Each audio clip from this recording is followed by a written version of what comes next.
This week's Torah portion is Parshat Kedoshim, the portion of the Torah which contains the well-known prohibition of men lying with men as they do with women. During this time of the year, we get treated to beautiful little progressive pieces of Torah like, and those same tools can be used to interpret this from this week's Torah portion to mean this.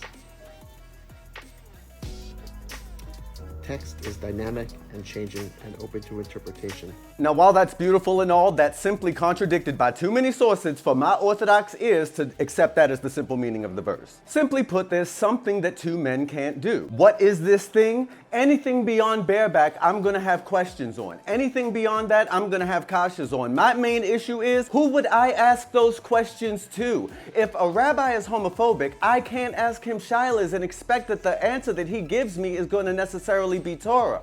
I remember one time when I was in yeshiva, I asked the rabbi some really explicit questions about oral sex, masturbation, really explicit things about what two men could do. At a certain point in the conversation, the rabbi scrunches up his face and goes, two men shouldn't. At that point, I realized we weren't having a conversation about Torah anymore. We weren't having a conversation about halacha anymore. We were having a conversation about something that he was imagining in his head. I can't compete with that. That type of thing, a homophobe can't pasken shailas for members of the LGBT community effectively.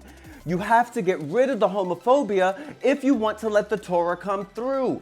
Parshat Kedoshim has an entire level of meaning behind it that we'll never know as long as people are still stuck in their prejudices.